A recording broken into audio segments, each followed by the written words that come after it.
नमस्ते, मैं हूं किशोर अजवाणी। आप देख रहे हैं देश का नंबर 1 न्यूज चैनल। घड़ी इशारा कर रही है 9 बजे रात का वक्त। 100 बात की एक बात का 100 बात की एक बात में आज कहां आसमान से आफत बरसी। क्या पुतिन क्राइमिया का बदला परमाणु बम गिरा कर लेंगे? चीन के किस सीक्रेट हथियार से बाइडेन की टेंशन बढ़ गई और किसने इमरान खान को कुचलने की धमकी दी? ब्रेकिंग न्यूज आ रही है। यूक्रेन पर भड़के पुतिन ने दावा किया कि उनकी मिसाइलों ने यूक्रेन की राजधानी कीव समेत 7 शहरों में जबरदस्त तबाही मचाई है। एक रिपोर्ट में दावा किया गया कि रूस ने यूक्रेन पर 24 घंटे में 80 से ज्यादा मिसाइलें दागी हैं, जिनसे कई लोगों की मौत हुई। हमले के बाद रूस के रक्षा मंत्रालय ने बयान जारी किया और दावा किया कि रूस की मिसाइलों ने कीव समेत यूक्रेन के 7 शहरों में कम्युनिकेशन सिस्टम और सेना के कमांड और कंट्रोल सिस्टम को बर्बाद कर दिया है। रूस ने अपनी इस कार्रवाई को स्पेशल मिलिट्री ऑपरेशन नाम दिया है और यूक्रेन के 7 शहरों पर मिसाइलें बरसा दी। पुतिन पहले ही बोल चुके थे कि अगर यूक्रेन ने क्राइमिया की ओर आंख उठाकर देखा तो फिर उसे कोई नहीं बचा सकता, और उन्होंने वही किया, क्योंकि 2 दिन पहले यूक्रेन ने रूस को क्राइमिया से जोड़ने वाले ब्रिज पर धमाका किया था, जिसके बाद पुतिन ने भी यूक्रेन की राजधानी कीव में एक पुल उड़ा दिया। सीसीटीवी में कैद यह धमाका इतना जबरदस्त था कि देखने वाले की सांस अटक जाए। ब्लास्ट होते ही पहले आग और फिर धुएं के गुबार ने बता दिया कि पुतिन क्राइमिया का बदला लेकर ही दम लेंगे, क्योंकि ये तो पुतिन के बदले का सिर्फ ट्रेलर था। पूरी पिक्चर तो तब शुरू हुई जब कीव समेत यूक्रेन के 7 शहर मिसाइल अटैक से दहल उठे, जिसके वीडियो भी सामने आए, जिनमें एक में आसमान से मौत की तरह बरसी मिसाइल से हुए जोरदार धमाके से पूरा इलाका गूंज उठा। रूस ने इस ऑपरेशन को स्पेशल मिलिट्री ऑपरेशन कहा और यूक्रेन ने दावा किया कि 24 घंटे में रूस ने उस पर 1-2 नहीं बल्कि 80 से ज्यादा मिसाइलें दागी। लेकिन यूक्रेन ने साथ में यह बयान भी जारी कर दिया कि वो किसी भी हालत में सरेंडर नहीं करेगा और आखिर तक लड़ेगा। यूक्रेन ने दावा किया कि इन हमलों में 10 से ज्यादा लोग मारे गए हैं और करीब 60 लोग बुरी तरह जख्मी हुए हैं, क्योंकि उसका दावा है कि रूस की मिसाइलों ने रिहायशी इलाकों में भी तांडव किया। वो समंदर से भी आई और जमीन से भी। एक वीडियो में तो कुछ सेकंड के अंदर पर 2 मिसाइलों से अटैक होता नजर आया, जबकि एक लड़की ने मिसाइल अटैक की सीधी तस्वीर ही दिखा दी, क्योंकि जब वो इन हमलों का वीडियो बना रही थी तभी उसके ऊपर से मिसाइल गुजरने और थोड़ी ही देर बाद धमाका होने की आवाज सुनाई दी।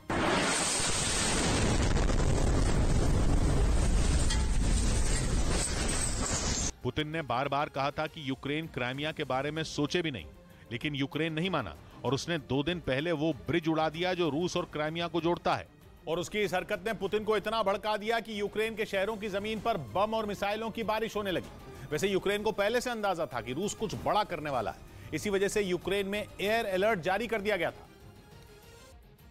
और जब कीव की सड़कों पर गाड़ियां चल रही थीं और हर तरफ तबाही ही तबाही थी, तब भी वहां एयर अलर्ट का सायरन बज रहा था। यूक्रेन जंग शुरू होने के बाद अप्रैल में रूस ने वहां से अपने सैनिक हटा लिए थे, लेकिन एक बार फिर कीव उसके निशाने पर है।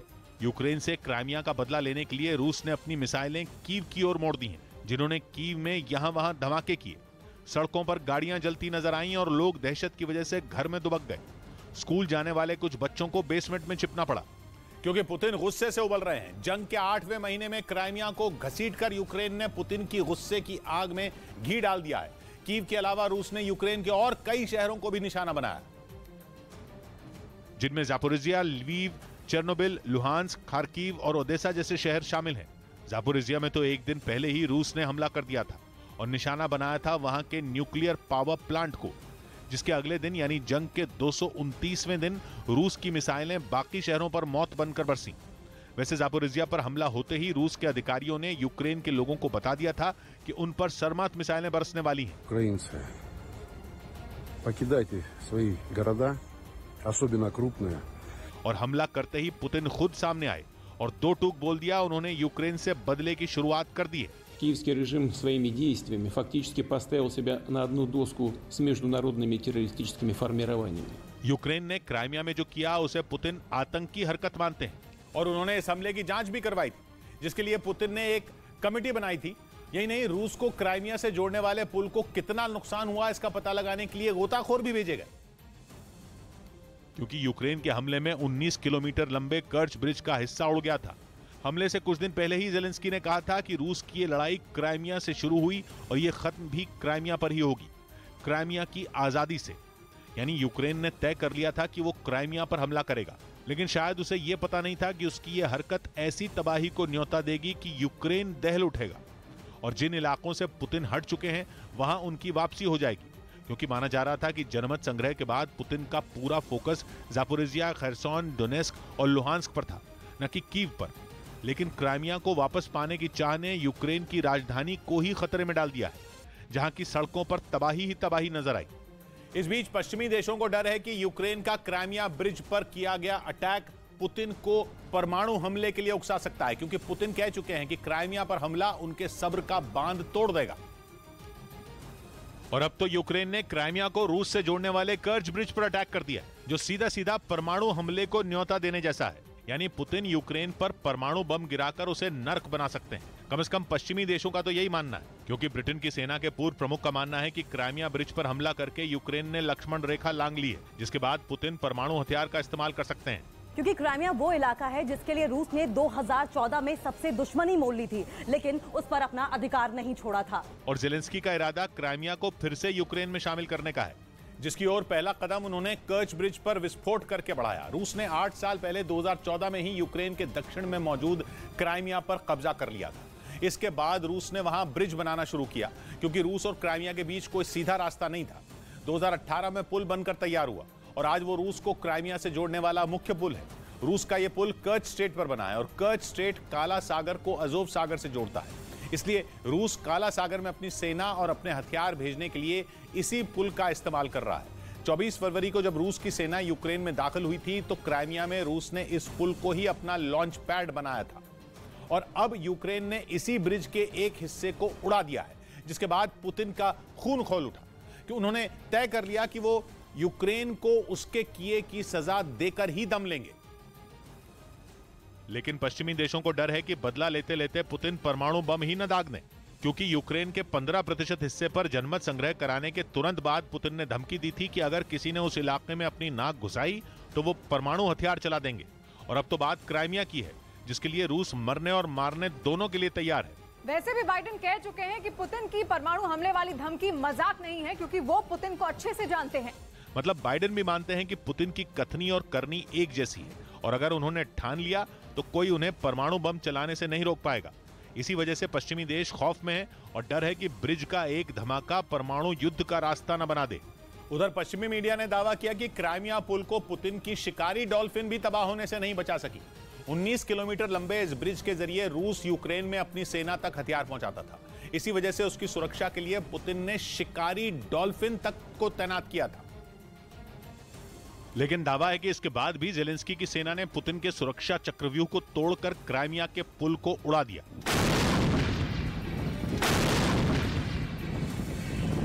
दो दिन पहले यानी 8 अक्टूबर को यूक्रेन ने पुल को निशाना बनाया, जिसमें उसका एक बड़ा हिस्सा टूटकर समंदर में समा गया। धमाका इतना जोरदार था कि वहां आग का बवंडर उठता दिखा। माना जा रहा है कि यूक्रेन की सेना ने पुल को उड़ाने के लिए एक स्पेशल ऑपरेशन शुरू किया था और पानी के अंदर से इस हमले को अंजाम दिया। हालांकि अभी तक ये साफ नहीं हो सका है कि यह हमला किस तरह किया गया। पश्चिमी मीडिया का दावा है कि पुतिन ने इस पुल की सुरक्षा के लिए मिसाइल डिफेंस सिस्टम, लड़ाकू विमान, ड्रोन और युद्धपोत तक तैनात किए थे। यहां तक कि पुतिन ने समंदर में शिकारी डॉल्फिन को भी उतार दिया था। लेकिन तमाम कोशिश के बाद भी पुतिन इस पुल को तबाह होने से नहीं बचा सके, जबकि दावा किया जा रहा है कि पुतिन को करीब 3 महीने पहले यह भनक लग चुकी थी कि यूक्रेन की सेना क्राइमिया पुल को निशाना बना सकती है और इसी वजह से पुतिन ने इसकी सुरक्षा के पुख्ता इंतजाम किए थे। पश्चिमी मीडिया का दावा है कि पुल पर सैटेलाइट से निगरानी रखी जाती थी। इसके अलावा पुल की सुरक्षा के लिए मिसाइल डिफेंस सिस्टम भी तैनात किया गया था। आसमान से ड्रोन और लड़ाकू विमान इस पर नजर रखते थे। जमीन पर रूसी सेना की एक टुकड़ी के साथ बख्तरबंद गाड़ियां और टैंक इसे सुरक्षा देते थे, जबकि समंदर में गोताखोरों के साथ पुतिन ने हमलावर डॉल्फिन तक को उतार दिया था। लेकिन इसके बाद भी पुल के लिए पुतिन के बनाए सुरक्षा चक्रव्यूह को तोड़कर यूक्रेन ने उसे उड़ा दिया। मतलब यह कि पुल को बचाने के लिए पुतिन के सुरक्षा इंतजाम धरे के धरे रह गए। दावा किया जा रहा है कि यूक्रेन की सेना की एक स्पेशल यूनिट ने इस ऑपरेशन को अंजाम दिया, जबकि पश्चिमी मीडिया की कुछ रिपोर्ट में यह बताया जा रहा है कि इस पुल को उड़ाने के लिए यूक्रेन ने लंबी दूरी तक मार करने वाली मिसाइल का इस्तेमाल किया। यह भी दावा है कि पुल को ध्वस्त करने के लिए पानी के अंदर से यूक्रेन की सेना ने हमला किया था। जबकि काला सागर में पुतिन की खतरनाक और जासूसी में माहिर डॉल्फिन तैनात थी। लेकिन इसके बाद भी यूक्रेन की सेना ने इस ऑपरेशन को अंजाम तक पहुंचाया। पुल पर हुए विस्फोट से ठीक पहले का एक वीडियो भी सामने आया, जिसे देखने से पता चला कि धमाके से ठीक पहले पुल के नीचे समंदर में एक छोटी सी लहर उठी थी। अटकलें ये लगाई जा रही हैं कि लहर यूक्रेन की सेना के इस्तेमाल किए गए पानी के ड्रोन या नाव की है। मतलब ये कि अगर पानी से इस ऑपरेशन को अंजाम दिया गया तो पुतिन की शिकारी डॉल्फिन दुश्मन की जासूसी करने और पुल को बचाने में फेल हो गई। और ये ठीक उसी तरह का हमला है जिनसे बचने के लिए रूस ने डॉल्फिन को ट्रेनिंग दी थी। असल में रूस की ये शिकारी डॉल्फिन दिखती तो आम डॉल्फिन जैसी है, लेकिन होती बेहद खतरनाक है, जो समंदर में दुश्मन को ढेर करने की ताकत रखती हैं। दावा है कि रूसी सेना के लिए काम करने वाली इन डॉल्फिन का सबसे पहला काम होता है दुश्मन की जासूसी करना, क्योंकि कुछ महीने पहले ही अमेरिका की एक निजी सैटेलाइट कंपनी ने कुछ तस्वीरें जारी कर यह दावा किया था कि ऐसी डॉल्फिन हैं जिन पर वाटरप्रूफ कैमरा बंधा होता है, जिनसे समंदर में होने वाली हर हलचल या यूं कहें कि दुश्मन की हर चाल पर नजर रखी जाती है। ये डॉल्फिन इतनी होशियार होती है कि दुश्मन के सबमरीन या जहाज तक को आसानी से पहचान सकती है। दावा है कि रूस की ये शिकारी डॉल्फिन समंदर में बम लगाने और माइंस लगाने में भी माहिर है। इसी वजह से पुतिन ने क्राइमिया पुल की सुरक्षा के लिए इन्हें तैनात किया था, लेकिन पुतिन की शिकारी डॉल्फिन भी पुल को तबाह होने से नहीं बचा सकी। इधर आम आदमी पार्टी के नेता गोपाल इटालिया अपने विवादास्पद बयान पर घिर गए। गुजरात में आम आदमी पार्टी के प्रदेश अध्यक्ष गोपाल इटालिया पर प्रधानमंत्री नरेंद्र मोदी के खिलाफ अपशब्दों के इस्तेमाल का आरोप लगा, जिसके बाद राष्ट्रीय महिला आयोग ने उन्हें नोटिस भेजकर गुरुवार को पेश होने का निर्देश दिया। गोपाल इटालिया के इस बयान पर बीजेपी भड़क गई और उसने आम आदमी पार्टी को निशाने पर लिया। जिस प्रकार के भाषा का प्रयोग प्रधानमंत्री जी के लिए किया है, आम आदमी पार्टी किस प्रकार की पार्टी है इसे दिखाता है। बीजेपी का हमला तेज हुआ तो संजय सिंह अपनी पार्टी का बचाव करने सामने आए। उन्होंने बीजेपी सांसद प्रवेश वर्मा का एक वीडियो जारी किया और उन पर केजरीवाल के खिलाफ अपशब्द कहने का आरोप लगाया। मुख्यमंत्री के लिए किस तरह की शब्दावली का प्रयोग कर रहा है।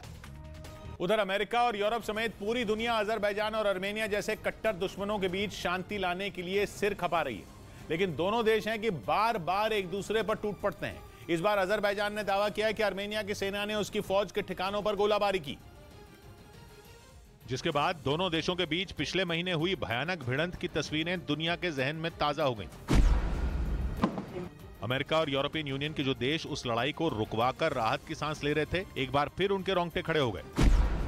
पिछले महीने की लड़ाई में दोनों तरफ के लगभग 286 लोग मारे गए थे, लेकिन अजरबैजान और आर्मेनिया एक दूसरे के खून के ऐसे प्यासे हैं कि खून खराबे पर उतरे बिना उनका जी ही नहीं भरता। पिछले महीने की जंग में जो अजरबैजान आर्मेनिया पर ताबड़तोड़ हमले करके विलेन बना दिख रहा था, इस बार वो आर्मेनिया को विलेन बता रहा है। अजरबैजान ने दावा किया कि 8 और 9 अक्टूबर को आर्मेनिया की फौज ने उसके सैन्य ठिकानों को निशाना बनाया, लेकिन अजरबैजान भी खुद पर हुए हमलों पर हाथ धरकर नहीं बैठा रहा, बल्कि उसने भी आर्मेनिया को मुंह तोड़ जवाब देने का दावा किया ताकि आर्मेनिया की हिम्मत न बढ़े। आर्मेनिया और अजरबैजान में नगोर्नो कराबाख इलाके के लिए 1990 के दशक से विवाद है, लेकिन वो आर्मेनिया और अजरबैजान के रिश्तों का वो नासूर है जो 30 साल से भरने का नाम ही नहीं ले रहा। नगोर्नो कराबाख जमीन का एक ऐसा टुकड़ा है जो अजरबैजान की सीमा के अंदर आता है, लेकिन वहाँ आर्मेनियाई मूल के लोग बहुसंख्यक हैं। उन लोगों के साथ आर्मेनिया है। 2 साल पहले वहां छिड़ी जंग में नगोर्नो कराबाख पर कब्जे का बड़ा हिस्सा अजरबैजान को मिल गया था। अजरबैजान का कहना है कि आर्मेनिया अपनी उस हार को पचा ही नहीं पा रहा, इसलिए वो बार बार आर्मेनिया के कब्जे से आजाद कराए गए नागोर्नो कराबाख के इलाकों में अजरबैजान को निशाना बनाता रहता है। इधर लंबे वक्त से बीमार चल रहे मुलायम सिंह यादव का निधन हो गया। मुलायम सिंह ने गुरुग्राम के मेदांता अस्पताल में अंतिम सांस ली। उनके निधन की जानकारी मिलते ही गृह मंत्री अमित शाह और हरियाणा के सीएम मनोहर लाल खट्टर समेत कई बड़े नेता अस्पताल पहुंचे। राष्ट्रपति द्रौपदी मुर्मू और प्रधानमंत्री नरेंद्र मोदी ने मुलायम सिंह के निधन पर शोक जताया। मुलायम सिंह यादव जी, उनका जाना देश के लिए एक बहुत बड़ी क्षति है। मुलायम सिंह का पार्थिव शरीर उनके पैतृक गांव यूपी के सैफई ले जाया गया, जहां मुख्यमंत्री योगी आदित्यनाथ ने उन्हें श्रद्धांजलि दी। इसके बाद राजकीय सम्मान के साथ दोपहर में उनका अंतिम संस्कार किया जाएगा। इस बीच हिमाचल प्रदेश के सोलन से रोंगटे खड़े कर देने वाली एक तस्वीर सामने आई, जिसमें एक तेज रफ्तार कार डिवाइडर पर चढ़ गई, जिसका वीडियो वहां लगे एक सीसीटीवी कैमरे में रिकॉर्ड हो गया, जिसमें बेकाबू कार डिवाइडर पर चढ़ती हुई दिखाई दी। आगे जाकर वो एक साइन बोर्ड से जा भिड़ी। इसके बाद गाड़ी से धुआं निकलने लगा। इस बीच गाड़ी में मौजूद 5 लोग फौरन उससे नीचे उतर गए। हादसे की सीसीटीवी फुटेज में दिखा कि मोड़ के करीब आते ही गाड़ी बेकाबू हो गई और वो सीधा उछलकर डिवाइडर पर चढ़ गई, जिसका वीडियो सोशल मीडिया पर वायरल हो गया।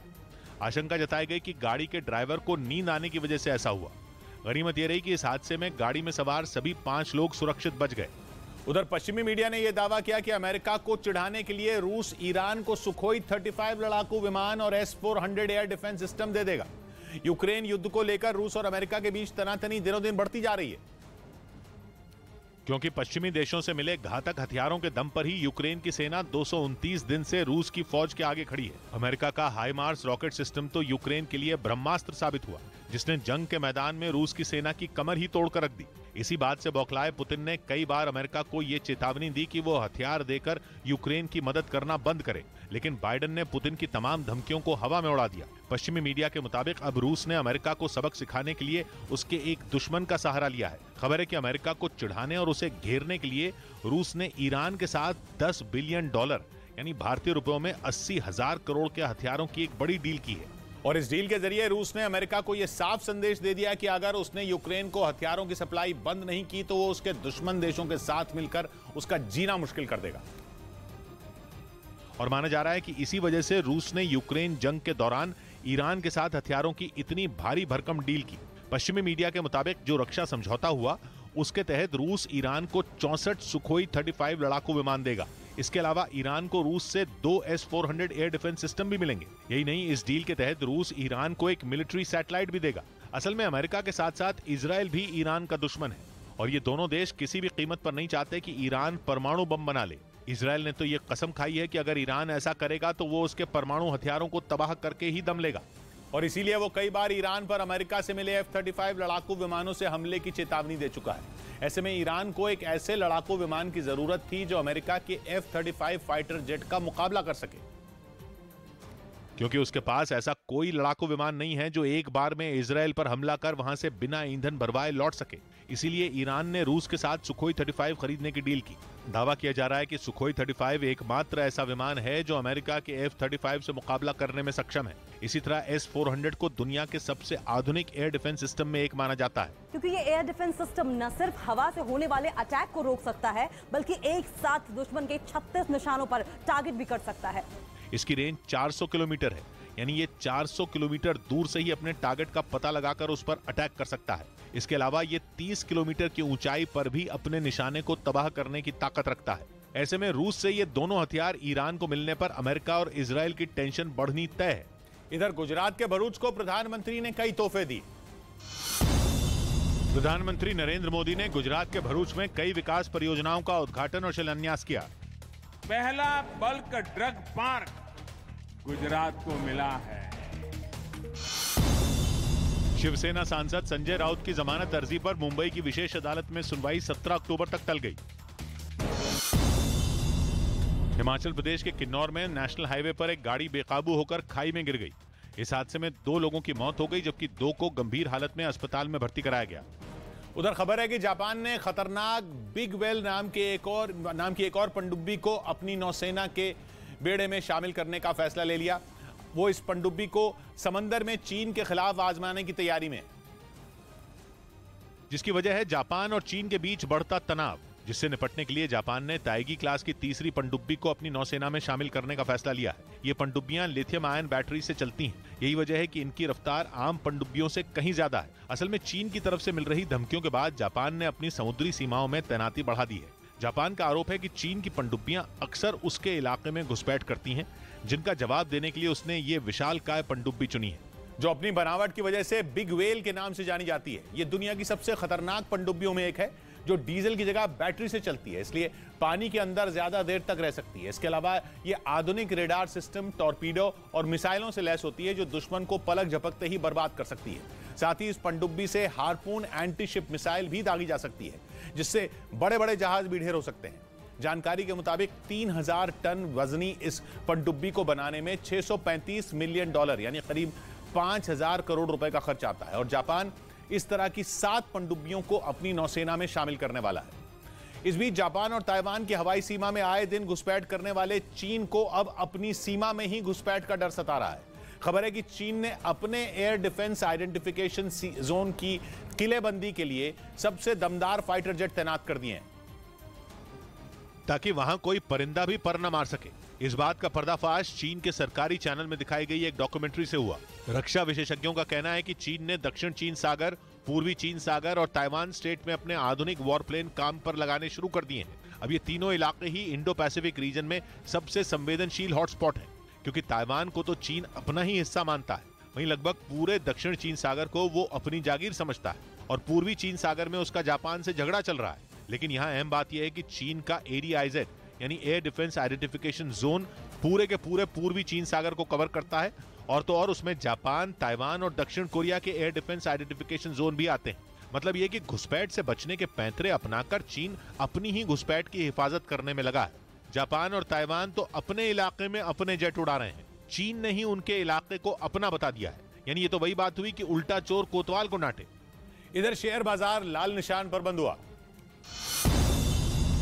शेयर बाजार में बैंक, ऑटो और मेटल समेत कुछ सेक्टरों में गिरावट रही, जिससे सेंसेक्स 200 अंक गिरकर 57,990 पर बंद हुआ, जबकि निफ्टी 73 अंक की गिरावट के साथ 17,541 पर पहुंच गया। दिल्ली की केजरीवाल सरकार ने लोगों को पानी के बकाया बिल जमा करने पर बड़ी राहत दी। अब 31 दिसंबर तक बकाया बिल जमा करने पर लेट फीस नहीं लगेगी। भारतीय महिला क्रिकेट टीम की कप्तान हरमनप्रीत कौर को सितंबर के लिए आईसीसी ने player of the month award के लिए चुना। उन्हें यह सम्मान T20 और वनडे मैचों में शानदार बल्लेबाजी के लिए दिया गया। उधर उत्तर प्रदेश के कई जिलों में भारी बारिश की वजह से तबाही मच गई। वहां मौसम विभाग ने कई शहरों के लिए बारिश का रेड अलर्ट जारी कर दिया, जिनमें कानपुर भी शामिल है, जहां मूसलाधार बारिश ने ऐसा कहर बरपाया कि एक मकान ढह गया। वहां से आए वीडियो में 2 मंजिला मकान अचानक मलबे में बदलता दिखा।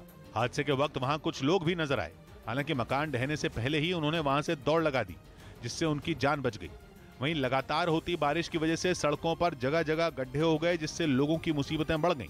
गाड़ी चलाने में, साइकिल चलाने में लोगों को बहुत दिक्कत हो रही, एक्सीडेंट जगह जगह हो रहे हैं। जानकारी के मुताबिक कानपुर में पिछले 24 घंटों में इतनी जोरदार बारिश हुई कि शहर के निचले इलाके तालाबों में बदल गए। कुछ जगहों पर सड़कें गायब हो गईं, तो कहीं लोगों के घरों में बरसाती पानी ने कब्जा जमा लिया। बहुत दिक्कतों का सामना करना पड़ रहा है और ऐसी बारिश पहली बार देख रहे हैं। वहीं अलीगढ़ में भी ये बारिश परेशानी का सबब बन गई। वहां तो पानी से लबालब एक सड़क से गुजरता ई-रिक्शा हादसे का शिकार हो गया। वीडियो में नजर आया कि उसका अगला पहिया गड्ढे में घुसते ही उसका बैलेंस बिगड़ा और वो दाईं तरफ पलट गया।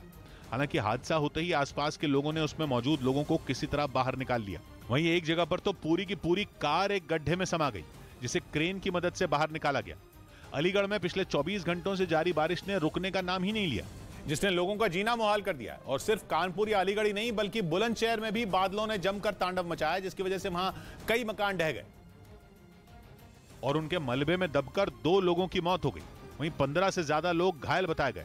बुलंदशहर में बीते 4 दिन से जारी मूसलाधार बारिश की वजह से चारों तरफ पानी भर गया, जिसमें गांव के गांव डूब गए। वहां एक इलाके में तो लोगों की कमर तक पानी भर गया। वहीं शहर के अंदर भी बरसाती पानी ने ऐसी दस्तक दी कि दुकानों में रखा सामान तैरने लगा। उधर अयोध्या में भी बारिश की वजह से सरयू नदी में उफान आ गया। दावा किया गया कि वहां हुई जोरदार बारिश की वजह से सरयू नदी खतरे के निशान को पार कर गई, जिसके बाद नदी के आसपास लोगों को जाने से रोक दिया गया। साथ ही हादसे की आशंका को देखते हुए वहां पहले ही राहत और बचाव दल की टीमें तैनात कर दी गईं। इस बीच खबर है कि पुतिन के गुस्से से नेटो से लेकर अमेरिका तक हड़कंप मच गया और जर्मनी ने तो रूस से निपटने के लिए नेटो को और अधिक मजबूत करने की वकालत शुरू कर दी, क्योंकि जर्मनी को डर है कि जिस तरह हवाई हमलों की शक्ल में पुतिन का गुस्सा यूक्रेन पर फूटा, उसकी आंच जल्द ही नेटो देशों को भी अपनी चपेट में ले सकती है। जिसका डर नेटो देश लिथुआनिया पहुंची जर्मनी की रक्षा मंत्री के बयान में दिखाई दिया। उन्होंने साफ कहा कि पुतिन को रोकने के लिए अब नेटो की ओर से बड़े कदम उठाए जाने जरूरी हैं। ब्रिगाde stärkt in Zukunft im Rahmen der NATO unseren Beitrag। असल में पुतिन ने यूक्रेन पर तो हवाई हमले तेज किए ही हैं, साथ ही वो उसकी मदद कर रहे अमेरिका और दूसरे नेटो देशों को भी परमाणु हमले की धमकी दे चुके हैं। और जर्मनी की परेशानी यह है कि रूस के कलिनिंग्राद प्रांत के पड़ोस में मौजूद नेटो देश लिथुआनिया में उसकी सेना का एक कमांड सेंटर भी मौजूद है, जिसमें उसके 1000 से ज्यादा सैनिक तैनात हैं। और खबर है कि पिछले दिनों पुतिन की सेना ने कलिनिंग्राद इलाके में परमाणु मिसाइल के हमलों और केमिकल अटैक की ड्रिल भी की थी और दावा है कि वहां रूस के परमाणु हथियारों और हाइपरसोनिक मिसाइलों का बड़ा गोदाम भी मौजूद है, जिनकी रेंज में यूरोप के ज्यादातर नेटो देश आते हैं। हालांकि कलिनिंग्राद प्रांत से रूस सीधे जुड़ा हुआ नहीं है, बल्कि वो पोलैंड और लिथुआनिया जैसे नेटो देशों के बीच बसा है और जर्मनी की आशंका है कि नेटो देशों पर परमाणु हमले के लिए पुतिन अपने इस प्रांत को लॉन्च पैड के तौर पर इस्तेमाल कर सकते हैं। इसीलिए उसने रूस से निपटने के लिए नेटो को तैयारी तेज करने की नसीहत दे दी और उसकी हां में हां मिलाते हुए लिथुआनिया ने भी अपील की कि नेटो यूक्रेन को जल्द और भी घातक हथियारों से लैस करे। इधर पहाड़ी इलाकों में बर्फबारी से मुसीबत बढ़ गई। उत्तराखंड के चमोली में भारत चीन सीमा के नजदीक भारी बर्फबारी हुई, जिससे कई जगहों पर सड़कों पर 2 फीट तक बर्फ जम गई। चमोली में सिख समुदाय के पवित्र स्थल हेमकुंड साहिब के कपाट सर्दियों के लिए बंद कर दिए गए। भारी बर्फबारी के बावजूद वहां कई श्रद्धालु मत्था टेकने पहुंचे। उत्तरकाशी में आईटीबीपी ने द्रौपदी का डांडा 2 पर्वत से 5 और शव बरामद किए। इस हादसे में मरने वालों की संख्या बढ़कर 26 पहुंच गई। उधर बिहार के वैशाली से एक चौंकाने वाला वीडियो सामने आया। वहां कुछ बदमाशों ने हथियारों के दम पर जेडीयू नेता के पेट्रोल पंप को लूट लिया, जिसके लिए उन लोगों ने पेट्रोल पंप पर फायरिंग की। आरोप है कि बदमाशों ने गोलियां चलाकर पेट्रोल पंप के लोगों को डराया और वहां से हजारों रुपए लूट लिए। वीडियो में एक मोटरसाइकिल पर 3 बदमाश नजर आए, जिनमें एक पेट्रोल भरवाने के बाद बाइक से नीचे उतरा और दूसरी तरफ मौजूद एक पंप कर्मी की तरफ दौड़ पड़ा, जिसके बाद उसका साथी पंप कर्मी को घेरने दूसरी तरफ से दौड़ा। पहले बदमाश ने जैसे ही गोली चलाई, बाकी लोग वहां से भागने लगे, जिसका फायदा उठाकर उसके साथी ने पैसे लूट लिए। इस दौरान उनका तीसरा साथी मोटरसाइकिल से भागने के लिए तैयार दिखा और बाकी दोनों बदमाशों के आते ही वो फरार हो गया। हालांकि लूट की इस वारदात के बाद पुलिस ने सीसीटीवी वीडियो के आधार पर जांच शुरू कर दी। इस बीच अमेरिका ने अपने सबसे आधुनिक और खतरनाक F-35 लड़ाकू विमानों की डिलीवरी को हरी झंडी दे दी। अगस्त में इन फाइटर जेट में चीनी चुंबक मिलने से अमेरिका के रक्षा मंत्रालय पेंटागन के होश उड़ गए थे, जिसके बाद अमेरिकी सेना और दूसरे अंतर्राष्ट्रीय ग्राहकों को इन लड़ाकू विमानों की डिलीवरी पर रोक लगा दी गई थी, जिसे करीब 2 महीने बाद पेंटागन ने हटा दिया। यही वजह है कि आसमान में गरजकर दुश्मनों को दहलाने के लिए मशहूर F-35 लड़ाकू विमानों की डिलीवरी अमेरिका को फिर शुरू हो जाएगी। और बताया जा रहा है कि अगले 1 साल में डील के तहत अमेरिका को कुल 126 F-35 एयरक्राफ्ट मिल जाएंगे, जबकि 18 फाइटर जेट की डिलीवरी अमेरिका को हाल ही में होनी है। खबर है कि नवंबर से जो विमान बनने शुरू होंगे उनमें चीनी चुंबक को नहीं लगाया जाएगा और उसकी जगह किसी दूसरे पुर्जे का इस्तेमाल किया जाएगा जो चीन में नहीं बना होगा। जुलाई में हुई जांच के दौरान पता चला था कि कुछ F-35 लड़ाकू विमानों में लगा एक पुर्जा चीन से बनकर आया था, जिसकी जानकारी इन फाइटर जेट को बनाने वाली अमेरिकी कंपनी लॉकहीड मार्टिन ने पेंटागन को दी थी और बताया था कि F-35 लड़ाकू विमान के टर्बो मशीन पंप में इस्तेमाल किया गया चुंबक चीन से बनकर आया था, जिसे उसने एक दूसरी अमेरिकी कंपनी हनीवेल से खरीदा था, जिसकी जानकारी मिलते ही पेंटागन में खलबली मच गई थी, क्योंकि चीनी चुंबक को अमेरिका की सुरक्षा में खतरा माना गया और डेटा चोरी होने की आशंका को देखते हुए आनन फानन में लड़ाकू विमानों के प्रोडक्शन पर रोक लगा दी गई। हालांकि जांच के बाद पेंटागन ने सफाई दी कि लड़ाकू विमानों में लगे चीनी पुर्जे से कोई खतरा नहीं है और वो किसी तरह का डेटा लीक नहीं कर सकता। लेकिन दुनिया के सबसे आधुनिक और सबसे खतरनाक फाइटर जेट में गिने जाने वाले F-35 एयरक्राफ्ट के प्रोडक्शन पर रोक बरकरार रही। इनकी सबसे बड़ी खूबी यह है कि स्टेल्थ तकनीक से लैस ये विमान रडार को भी चकमा देने की क्षमता रखते हैं, इसलिए दुश्मन की रडार या एयर डिफेंस सिस्टम की पकड़ में नहीं आते। साथ ही ये इतनी तेजी से दुश्मन पर वार करते हैं कि उसे संभलने का मौका तक नहीं मिलता।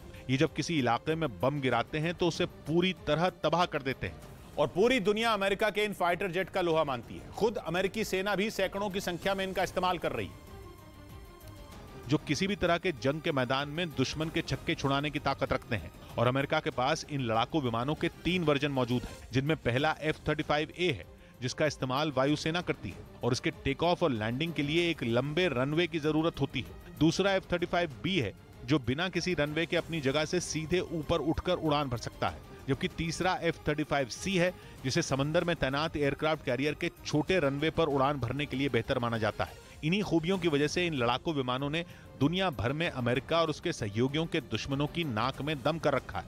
इधर कुछ घंटों बाद महाकाल कॉरिडोर का उद्घाटन हो जाएगा। प्रधानमंत्री नरेंद्र मोदी सुबह उज्जैन में महाकाल मंदिर के कॉरिडोर का उद्घाटन करेंगे। जम्मू कश्मीर के अनंतनाग में सुरक्षा बल ने मुठभेड़ में 2 आतंकियों को मार गिराया। नवी मुंबई में केमिकल प्लांट में तेज धमाका हो गया, जिससे 2 लोगों की मौत हो गई, जबकि 5 लोग गंभीर रूप से घायल हो गए। इस बीच खबर आई कि रूस ने एलॉन मस्क के स्टारलिंक इंटरनेट का तोड़ ढूंढ लिया है। मस्क की कंपनी शुरुआत से ही यूक्रेन की फौज को हाई स्पीड इंटरनेट की सुविधा दे रही है, जिससे यूक्रेन की फौज को इस जंग में मदद मिलती रही है। पुतिन की फौज पर यूक्रेन के कई सटीक हमलों के पीछे मस्क के इंटरनेट को ही वजह माना जाता है। यहां तक कि रूस के जहाज मॉस्कवा पर हुए सटीक हमले के पीछे भी मस्क का इंटरनेट बड़ा कारण बना था। मॉस्कवा का डूबना अब तक की जंग में रूस को लगा सबसे बड़ा झटका माना जाता है।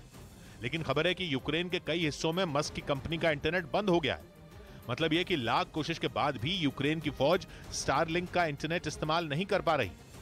यूक्रेन की फौज के लिए यह बहुत बड़ा झटका है, क्योंकि इंटरनेट के बिना इस जंग को लड़ना यूक्रेन के लिए कई गुना मुश्किल होने वाला है।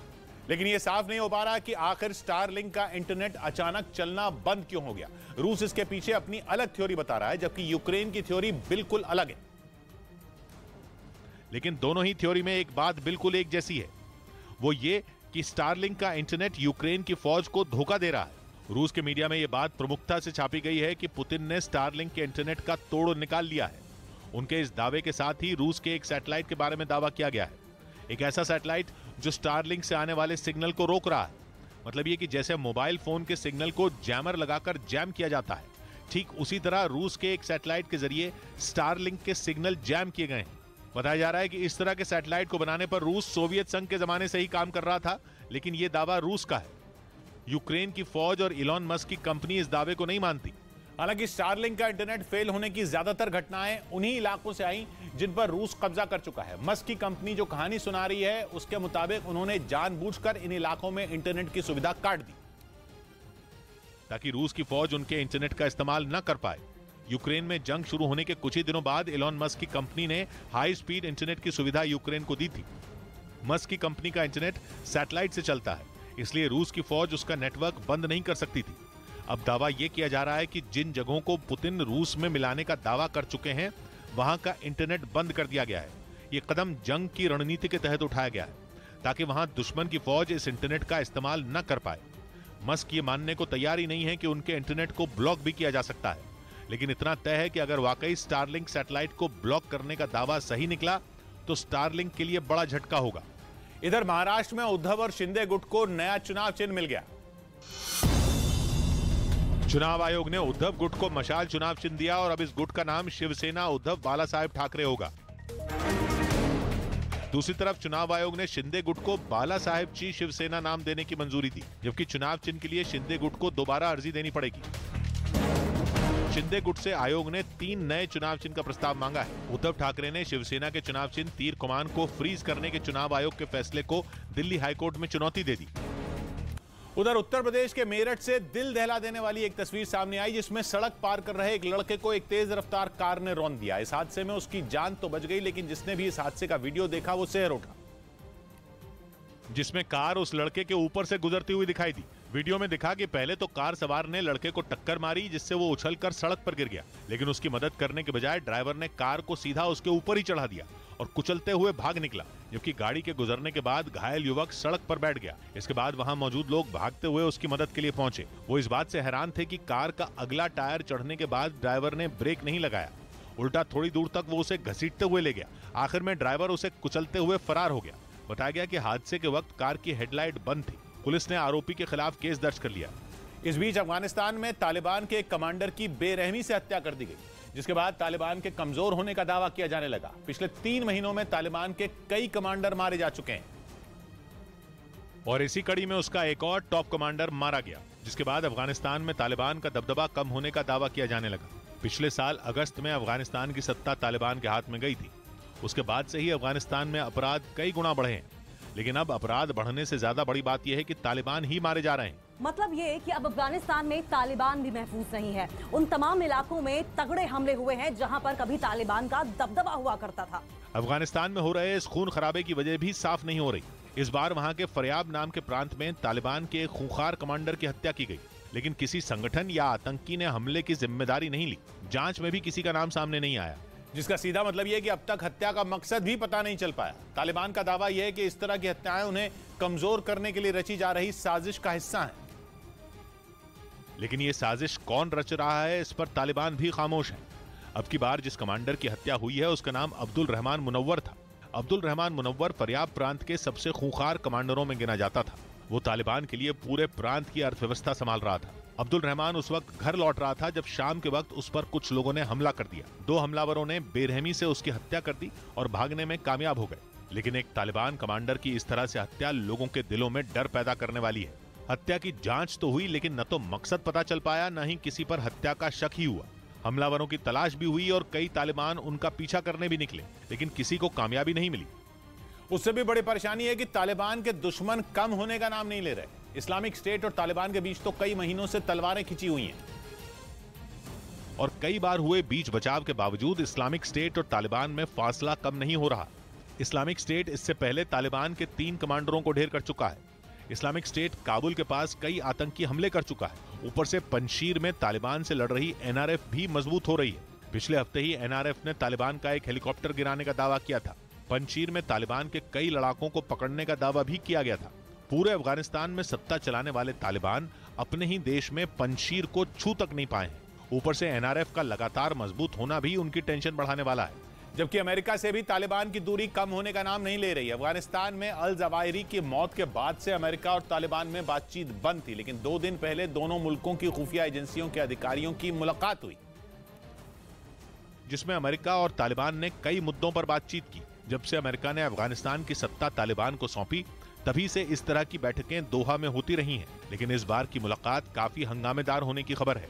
माना जा रहा है कि अल जवाहिरी के एनकाउंटर पर तालिबान बुरी तरह भड़के हुए थे, लेकिन अमेरिका ने उन्हें दोहा का समझौता याद दिला दिया, जिसके मुताबिक तालिबान ने आतंकियों को शरण न देने का वादा किया था। लेकिन अल जवाहिरी को अफगानिस्तान में छिपाना उस समझौते को तोड़ना था। अमेरिका और तालिबान के अधिकारियों ने एक दूसरे को आईना दिखाया और हंगामा चलता रहा। माना जा रहा है कि तालिबान के कमजोर होने की वजह से अंतर्राष्ट्रीय मंचों पर मोलभाव की उनकी ताकत भी कम हो रही है।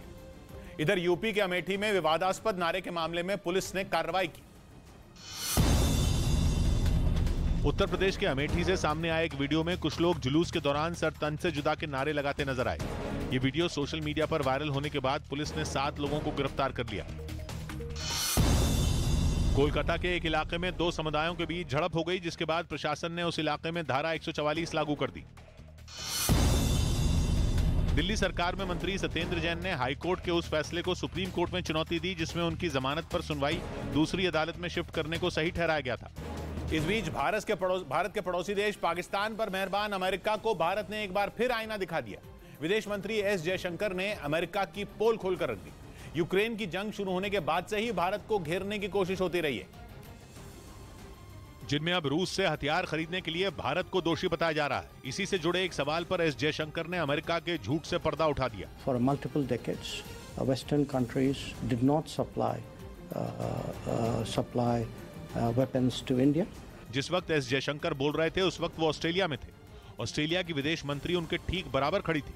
ऑस्ट्रेलिया और भारत अमेरिका के साथ क्वाड समेत कई अहम संगठनों में साझेदार भी हैं, लेकिन अमेरिका के झूठ से पर्दा उठाने में भारत ने किसी तरह का लिहाज नहीं बरता। For multiple decades, Western countries did not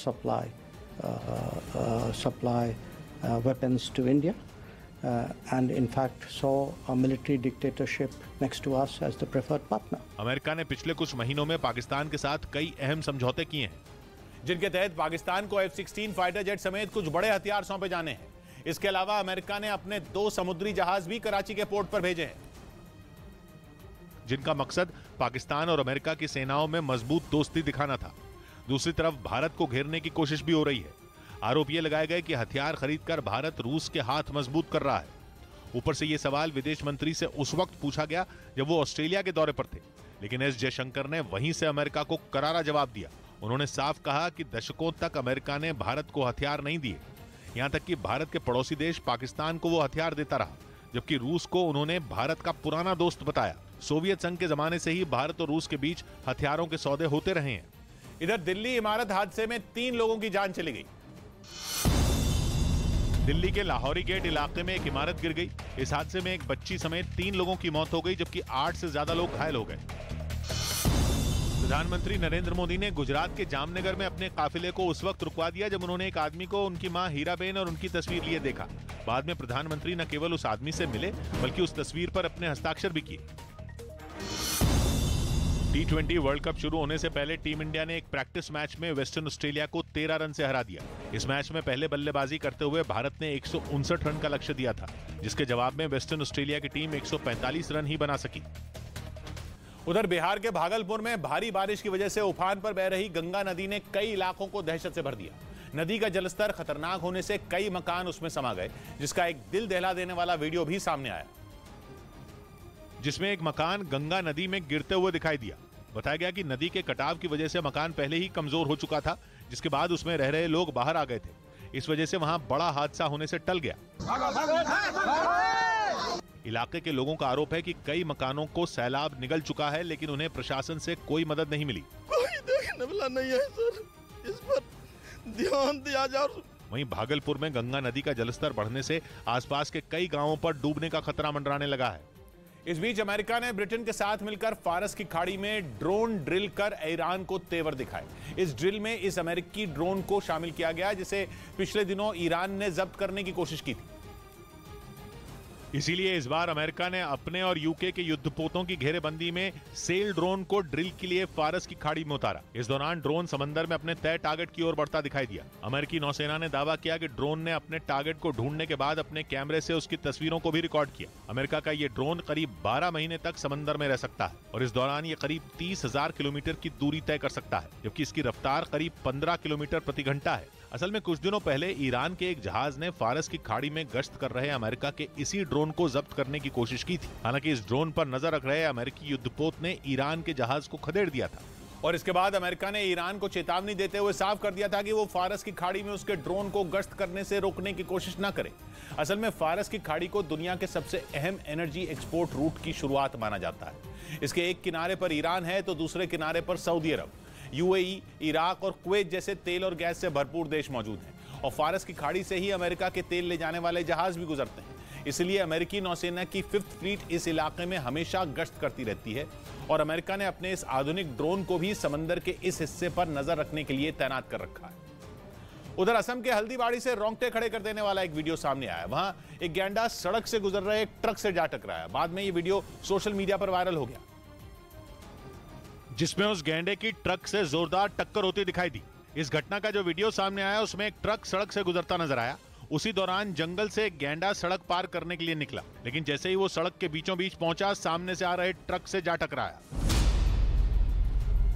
इसके बाद जो हुआ, ब्रेक के बाद, और अगर उन्होंने ठान लिया तो कोई उन्हें परमाणु बम चलाने से नहीं रोक पाएगा। इसी वजह से पश्चिमी देश खौफ में है और डर है कि ब्रिज का एक धमाका परमाणु युद्ध का रास्ता न बना दे। ब्रेकिंग न्यूज आ रही है। यूक्रेन पर भड़के पुतिन ने दावा किया कि उनकी मिसाइलों ने यूक्रेन की राजधानी कीव समेत 7 शहरों में जबरदस्त तबाही मचाई है। एक रिपोर्ट में दावा किया गया कि रूस ने यूक्रेन पर 24 घंटे में 80 से ज्यादा मिसाइलें दागी हैं, जिनसे कई लोगों की मौत हुई। हमले के बाद रूस के रक्षा मंत्रालय ने बयान जारी किया और दावा किया कि रूस की मिसाइलों ने कीव समेत यूक्रेन के 7 शहरों में कम्युनिकेशन सिस्टम और सेना के कमांड और कंट्रोल सिस्टम को बर्बाद कर दिया है।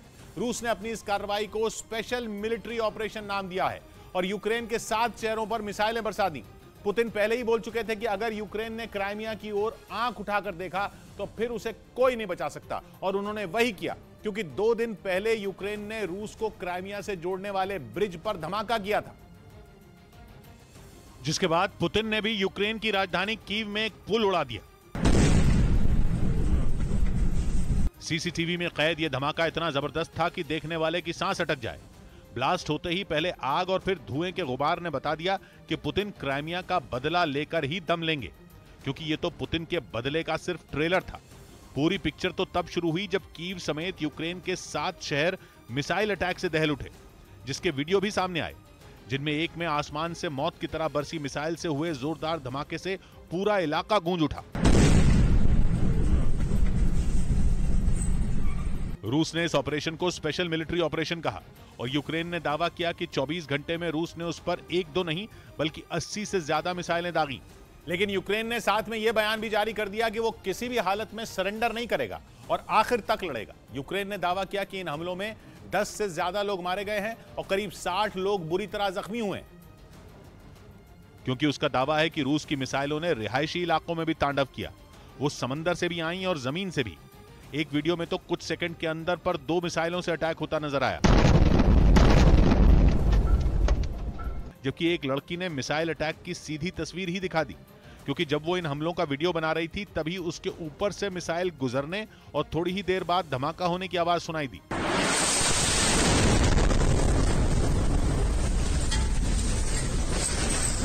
पुतिन ने बार बार कहा था कि यूक्रेन क्राइमिया के बारे में सोचे भी नहीं, लेकिन यूक्रेन नहीं माना और उसने 2 दिन पहले वो ब्रिज उड़ा दिया जो रूस और क्राइमिया को जोड़ता है। और उसकी इस हरकत ने पुतिन को इतना भड़का दिया कि यूक्रेन के शहरों की जमीन पर बम और मिसाइलों की बारिश होने लगी। वैसे यूक्रेन को पहले से अंदाजा था कि रूस कुछ बड़ा करने वाला है, इसी वजह से यूक्रेन में एयर अलर्ट जारी कर दिया गया था। और जब कीव की सड़कों पर गाड़ियां चल रही थीं और हर तरफ तबाही ही तबाही थी, तब भी वहां एयर अलर्ट का सायरन बज रहा था। यूक्रेन जंग शुरू होने के बाद अप्रैल में रूस ने वहां से अपने सैनिक हटा लिए थे, लेकिन एक बार फिर कीव उसके निशाने पर है। यूक्रेन से क्राइमिया का बदला लेने के लिए रूस ने अपनी मिसाइलें कीव की ओर मोड़ दी हैं, जिन्होंने कीव में यहां वहां धमाके किए। सड़कों पर गाड़ियां जलती नजर आईं और लोग दहशत की वजह से घर में दुबक गए। स्कूल जाने वाले कुछ बच्चों को बेसमेंट में छिपना पड़ा, क्योंकि पुतिन गुस्से से उबल रहे हैं। जंग के 8वें महीने में क्राइमिया को घसीटकर यूक्रेन ने पुतिन की गुस्से की आग में घी डाल दिया है। कीव के अलावा रूस ने यूक्रेन के और कई शहरों को भी निशाना बनाया, जिनमें Zaporizhzhia, Lviv, Chernobyl, Luhansk, Kharkiv और ओदेसा जैसे शहर शामिल हैं। जापोरिजिया में तो एक दिन पहले ही रूस ने हमला कर दिया था और निशाना बनाया था वहां के न्यूक्लियर पावर प्लांट को, जिसके अगले दिन यानी जंग के 229वें दिन रूस की मिसाइलें बाकी शहरों पर मौत बनकर बरसीं। वैसे जापोरिजिया पर हमला होते ही रूस के अधिकारियों ने यूक्रेन के लोगों को बता दिया था कि उन पर सरमत मिसाइलें बरसने वाली हैं। Украинцы, покидайте свои города, особенно крупные. और हमला करते ही पुतिन खुद सामने आए और दो टूक बोल दिया। उन्होंने यूक्रेन से बदले की शुरुआत कर दी है। Киевский режим своими действиями фактически поставил себя на одну доску с международными террористическими формированиями. यूक्रेन ने क्राइमिया में जो किया उसे पुतिन आतंकी हरकत मानते हैं और उन्होंने इस हमले की जांच भी करवाई थी, जिसके लिए पुतिन ने एक कमेटी बनाई थी। यही नहीं, रूस को क्राइमिया से जोड़ने वाले पुल को कितना नुकसान हुआ इसका पता लगाने के लिए गोताखोर भी भेजे गए, क्योंकि यूक्रेन के हमले में 19 किलोमीटर लंबे कर्च ब्रिज का हिस्सा उड़ गया था। हमले से कुछ दिन पहले ही ज़ेलेंस्की ने कहा था कि रूस की ये लड़ाई क्राइमिया से शुरू हुई और ये खत्म भी क्राइमिया पर ही होगी, क्राइमिया की आजादी से। यानी यूक्रेन ने तय कर लिया था कि वो क्राइमिया पर हमला करेगा, लेकिन शायद उसे ये पता नहीं था कि उसकी ये हरकत ऐसी तबाही को न्योता देगी कि यूक्रेन दहल उठेगा और जिन इलाकों से पुतिन हट चुके हैं वहां उनकी वापसी हो जाएगी, क्योंकि माना जा रहा था कि जनमत संग्रह के बाद पुतिन का पूरा फोकस जापोरिजिया, खैरसोन, डोनेस्क और लुहांस्क पर था, न कि कीव पर। लेकिन क्राइमिया को वापस पाने की चाह ने यूक्रेन की राजधानी को ही खतरे में डाल दिया है, जहां की सड़कों पर तबाही ही तबाही नजर आई। इस बीच पश्चिमी देशों को डर है कि यूक्रेन का क्राइमिया ब्रिज पर किया गया अटैक पुतिन को परमाणु हमले के लिए उकसा सकता है, क्योंकि पुतिन कह चुके हैं कि क्राइमिया पर हमला उनके सब्र का बांध तोड़ देगा। और अब तो यूक्रेन ने क्राइमिया को रूस से जोड़ने वाले कर्च ब्रिज पर अटैक कर दिया, जो सीधा सीधा परमाणु हमले को न्योता देने जैसा है। यानी पुतिन यूक्रेन पर परमाणु बम गिराकर उसे नर्क बना सकते हैं। कम से कम पश्चिमी देशों का तो यही मानना है, क्योंकि ब्रिटेन की सेना के पूर्व प्रमुख का मानना है कि क्राइमिया ब्रिज पर हमला करके यूक्रेन ने लक्ष्मण रेखा लांघ ली है, जिसके बाद पुतिन परमाणु हथियार का इस्तेमाल कर सकते हैं। क्योंकि क्राइमिया वो इलाका है जिसके लिए रूस ने 2014 में सबसे दुश्मनी मोल ली थी, लेकिन उस पर अपना अधिकार नहीं छोड़ा था। और ज़ेलेंस्की का इरादा क्राइमिया को फिर से यूक्रेन में शामिल करने का है, जिसकी ओर पहला कदम उन्होंने कर्च ब्रिज पर विस्फोट करके बढ़ाया। रूस ने 8 साल पहले 2014 में ही यूक्रेन। आज तक को पछाड़ न्यूज़ 18 इंडिया बना भारत का नंबर 1 न्यूज चैनल। देखते रहिए न्यूज़ 18 इंडिया। असम के हल्दीबाड़ी से रोंगटे खड़े कर देने वाला एक वीडियो सामने आया। वहां गैंडा सड़क से गुजर रहे एक ट्रक से जा टकराया। बाद में ये वीडियो सोशल मीडिया पर वायरल हो गया, जिसमें उस गैंडे की ट्रक से जोरदार टक्कर होती दिखाई दी। इस घटना का जो वीडियो सामने आया उसमें एक ट्रक सड़क से गुजरता नजर आया। उसी दौरान जंगल से एक गैंडा सड़क पार करने के लिए निकला, लेकिन जैसे ही वो सड़क के बीचों बीच पहुंचा, सामने से आ रहे ट्रक से जा टकराया। ट्रक की रफ्तार इतनी तेज थी कि उससे टकराते ही गैंडा लड़खड़ाकर सड़क पर ही गिर गया। हालांकि वो जैसे तैसे उठा और वापस जंगल में घुस गया। गैंडे को टक्कर लगने वाली घटना पर असम के मुख्यमंत्री हेमंत बिस्व शर्मा ने ट्वीट किया और बताया कि गैंडा ठीक है और ट्रक ड्राइवर पर जुर्माना लगाया गया है। उधर यूक्रेन के लिए एक और बुरी खबर है। खबर यह है कि पुतिन का जिगरी दोस्त बेलारूस भी अब रूस वर्सेस यूक्रेन की इस लड़ाई में खुलकर कूदने की तैयारी में है। खुद यूक्रेन की डिफेंस इंटेलिजेंस ने दावा किया है कि पुतिन ने जंग में बेलारूस का साथ मांगा है और बेलारूस उन्हें ना कह दे ये तो हो ही नहीं सकता, क्योंकि पुतिन और बेलारूस के राष्ट्रपति की दोस्ती जग जाहिर है। इसलिए रक्षा विशेषज्ञों का मानना है कि यूक्रेन को अब रूस और बेलारूस के डबल अटैक से कोई नहीं बचा सकता। एक महीने से यूक्रेन रूस को झटके पर झटके दे रहा था। पुतिन घायल शेर बने हुए थे, लेकिन घायल शेर ज्यादा खतरनाक होता है और 2 दिन पहले क्राइमिया पर हमला करके ज़ेलेंस्की ने उस घायल शेर को ललकार दिया। इसलिए लग रहा है कि अब तो पुतिन यूक्रेन को छोड़ने नहीं वाले। 48 घंटों के अंदर उन्होंने कीव समेत यूक्रेन के कुछ दूसरे शहरों पर मिसाइलें गिराकर क्राइमिया का बदला तो लिया ही, वो यहीं पर रुकने भी नहीं वाले।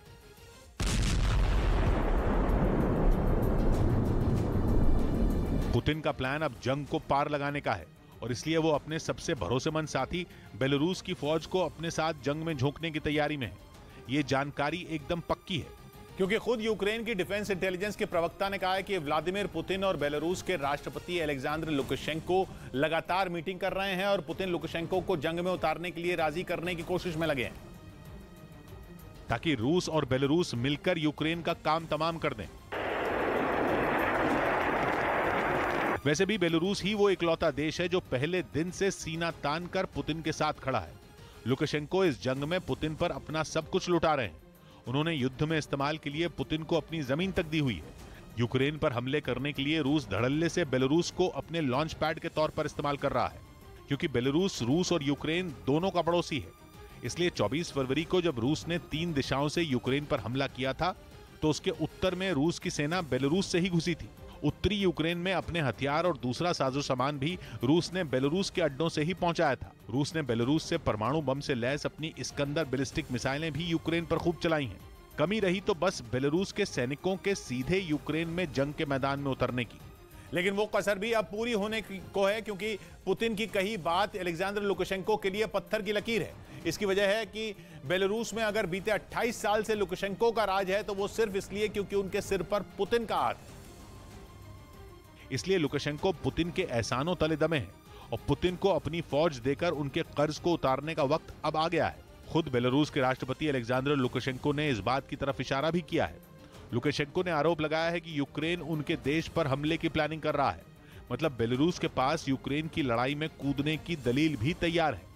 यहां तक कि लुकाशेंको ने यह भी ऐलान किया कि बेलारूस के पश्चिमी बॉर्डर पर नेटो की वजह से टेंशन इतनी बढ़ गई है कि अब बेलारूस और रूस जॉइंट मिलिट्री टास्क फोर्स तैनात करेंगे। इधर टेरर फंडिंग मामले में यूपी में कार्रवाई हुई। टेरर फंडिंग मामले में यूपी एटीएस ने राज्य के अलग अलग इलाकों से 8 संदिग्ध आतंकियों को गिरफ्तार कर लिया। दिल्ली के द्वारका इलाके में कारोबारी की बदमाशों ने गोली मारकर हत्या कर दी। उत्तर प्रदेश के बलरामपुर में राप्ती नदी के उफान पर आने से 10 से ज्यादा गांवों में पानी घुस गया, जिसके बाद लोगों को सुरक्षित जगह पर पहुंचाया गया। इस बीच दिल्ली के पास नोएडा की एक हाउसिंग सोसाइटी में एंट्री के मुद्दे पर वहां के गार्ड और एक डिलीवरी बॉय के बीच जमकर मारपीट हो गई, जिसका वीडियो वहां लगे सीसीटीवी कैमरे में रिकॉर्ड हुआ, जिसमें दोनों एक दूसरे पर डंडे बरसाते नजर आए। डिलीवरी बॉय ने गार्ड को पहले धक्का दिया, फिर उसे मारने के लिए चढ़ गया। वहां मौजूद लोगों ने जब उसे रोकने की कोशिश की तो डिलीवरी बॉय ने गार्ड पर लातें बरसानी शुरू कर दी। जिस तरह दोनों भिड़े, उससे ऐसा लगा कि वो एक दूसरे की जान लेकर ही मानेंगे। बताया गया कि डिलीवरी बॉय खाने का ऑर्डर लेकर आया था, मगर गार्ड ने उसे हाउसिंग सोसाइटी के अंदर जाने से रोक दिया तो वो बहस करने लगा। देखते ही देखते कहासुनी मारपीट तक पहुंच गई। उसके बाद तो सड़क को अखाड़ा बनते देर नहीं लगी। गार्ड ने भी उसे मारने के लिए डंडा उठा लिया।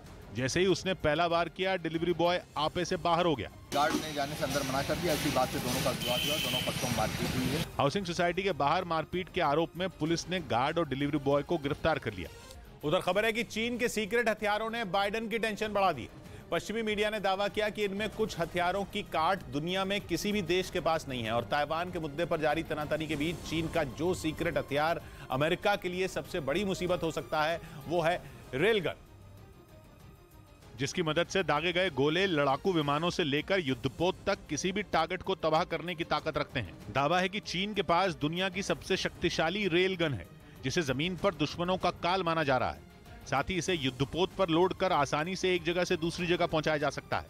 इसकी मदद से दागे गए गोले आवाज की रफ्तार से 7 गुना तेज, यानी करीब 9000 किलोमीटर प्रति घंटा की रफ्तार से अपने टारगेट की ओर बढ़ते हैं और आमतौर पर इस्तेमाल होने वाले मिसाइल लॉन्चर की तुलना में इसकी रेंज भी करीब 10 गुना ज्यादा होती है, क्योंकि इस रेलगन को मिसाइल या गोले दागने के लिए बारूद की जरूरत नहीं होती, बल्कि ये इलेक्ट्रोमैग्नेटिक एनर्जी का इस्तेमाल करती है। इसीलिए इसके जरिए दागे गए गोलों से बचना दुश्मन के लिए आसान नहीं रहता। और दावा है कि चीन इसी खतरनाक रेलगन के कई दौर के परीक्षण पूरे कर चुका है और जल्द ही वो इसे अपनी नौसेना में तैनात भी कर देगा। इसके अलावा खबर है कि चीन के एक और सीक्रेट हथियार शिंगकोंग 2 हाइपरसोनिक एयरक्राफ्ट ने भी अमेरिका की नींद उड़ा दी है, क्योंकि दावा है कि चीन का यह हाइपरसोनिक एयरक्राफ्ट किसी भी आधुनिक मिसाइल डिफेंस सिस्टम को चकमा दे सकता है और इसे टेक ऑफ के लिए किसी रनवे की जरूरत नहीं होती, बल्कि ये एक लॉन्च व्हीकल की मदद से उड़ान भरता है। और कहा जा रहा है कि इसकी रफ्तार आवाज से 10 गुना तेज यानी करीब 12,000 किलोमीटर प्रति घंटा है और इसकी रेंज 10,000 किलोमीटर से भी ज्यादा है। साथ ही इसकी मदद से परमाणु हथियार से लैस मिसाइल भी दागी जा सकती है। इसीलिए चीन के इस एयरक्राफ्ट ने अमेरिका की परेशानी बढ़ा दी, क्योंकि उसे आशंका है कि शी जिनपिंग इस एयरक्राफ्ट पर अपनी खतरनाक DF-41 परमाणु बैलिस्टिक मिसाइल तैनात करने की प्लानिंग कर रहे हैं। कहते हैं कि चीन की DF-41 मिसाइल पृथ्वी पर मौजूद सबसे लंबी रेंज की परमाणु मिसाइल है और DF-41 करीब 15,000 किलोमीटर की दूरी तक अपने दुश्मन के चिथड़े उड़ा सकती है। इसलिए आज से पूरा का पूरा अमेरिका इसकी जद में है। और तो और दावा यह भी है कि इसे अमेरिका तक पहुंचने में महज 30 मिनट लगेंगे। यह भी कहा जाता है कि चीन की DF-41 मिसाइल 10 परमाणु बम ले जा सकती है और एक साथ 10 निशानों को ढेर कर सकती है। इस बीच यूक्रेन से जारी जंग के बीच पुतिन को उसके दोस्त किर्गिस्तान ने ही बड़ा झटका दे दिया। किर्गिस्तान के सैनिकों को इसी हफ्ते अपने देश में ही रूस की सेना के साथ मिलिट्री ड्रिल करनी थी, लेकिन उससे ठीक एक दिन पहले किर्गिस्तान ने इस सैन्य अभ्यास को रद्द कर दिया। इस ड्रिल में CSTO यानी कलेक्टिव सिक्योरिटी ट्रीटी ऑर्गेनाइजेशन के सदस्य देशों को शामिल होना था, जिसके लिए रूस, आर्मेनिया, बेलारूस, कजाकिस्तान और ताजिकिस्तान तैयार बैठे थे। पिछले हफ्ते कजाकिस्तान में हुई मिलिट्री ड्रिल के बाद सभी देशों के फौजियों की अगली मंजिल किर्गिस्तान थी, जहां पहुंचने से पहले किर्गिस्तान ने इस सैन्य अभ्यास को कैंसिल कर दिया और इसके पीछे कुछ वजह भी नहीं बताई।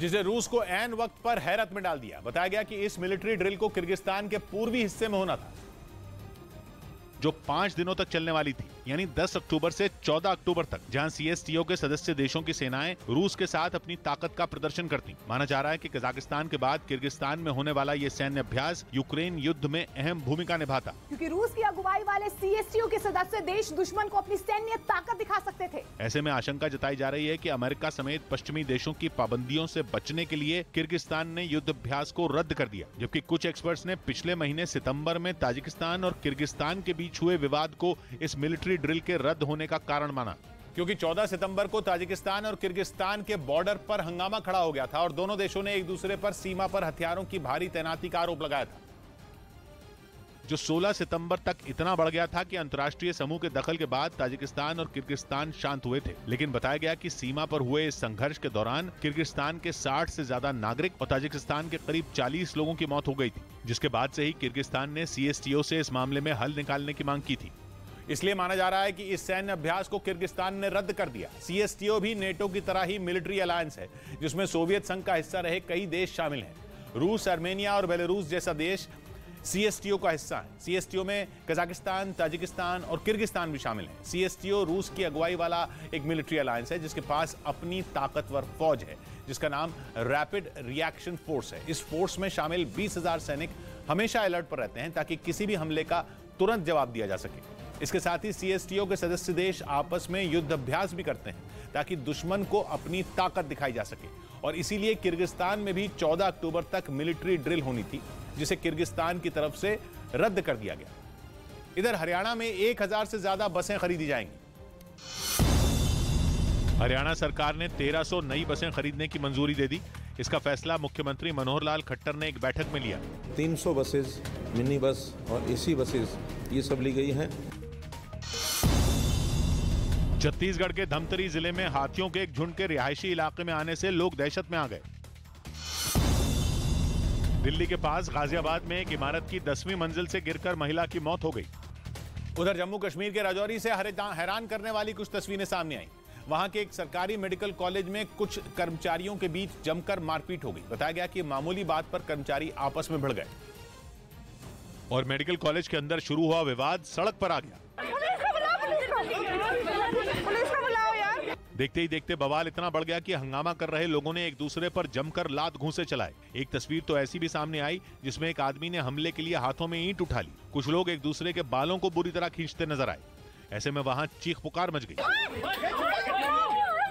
हालांकि वहां पहुंची पुलिस ने सड़क पर हो रहे हंगामे को शांत कराया और आरोपियों को वहां से पुलिस स्टेशन ले गई। लेकिन कुछ लोग वहां जाकर भी आपस में भिड़ गए, जिन्हें फौरन अलग किया गया। इस बीच भारत के बाद अब अमेरिका ने भी ड्रोन हमलों से निपटने के लिए इजराइल से डील कर ली, जिसके तहत अमेरिकी सेना भी जल्द ही ड्रोन को ढूंढकर मार गिराने वाले सिस्टम से लैस हो जाएगी, जिसे बेहद आसानी से गन पर लगाकर दुश्मन को टारगेट किया जा सकता है। बताया जा रहा है कि अमेरिका इजराइल से उसका ताकतवर स्मैश 2000L सिस्टम खरीदेगा, जिसके जरिए अमेरिकी सैनिक बेहद आसानी से दुश्मन के ड्रोन को ट्रैक कर उन्हें ढेर कर सकेंगे। इसकी खास बात यह है कि इस सिस्टम को AK-47 और AK-103 जैसी राइफल पर फिट किया जा सकता है और इसे एक कंप्यूटर के जरिए कंट्रोल किया जा सकता है और इसी वजह से इससे निशाना बेहद सटीक लगता है। इसकी एक खासियत यह भी है कि एक जगह रुके टारगेट के साथ ये चलते फिरते टारगेट को भी हिट कर सकता है। माना जा रहा है कि ये नया सिस्टम अमेरिका के लिए दुश्मन के ड्रोन हमले या उससे जुड़ी जानकारी जुटाने में बेहद अहम हथियार साबित होगा, क्योंकि ये सिस्टम किसी भी समय आसमान में उड़ते ड्रोन को निशाना बनाने में माहिर है। यानी उजाला हो या अंधेरा, इसके निशाने से दुश्मन के ड्रोन बच नहीं पाएंगे, क्योंकि दावा है कि यह सिस्टम अपने आप लक्ष्य को ढूंढकर उसे लॉक कर लेता है, जिसके बाद दूर बैठा ऑपरेटर जब चाहे फायर कर उसे तबाह कर सकता है। खबर है कि जमीन और समुद्र में बढ़ते ड्रोन खतरे से निपटने के लिए अमेरिका ने इस सिस्टम को इजराइल से खरीदने का मन बनाया है, क्योंकि इस सिस्टम के जरिए सटीक निशाना लगाया जा सकता है। इतना ही नहीं, अगर लक्ष्य अपनी जगह से दूसरी जगह चला गया हो तो भी ये उसे ट्रैक कर सकता है।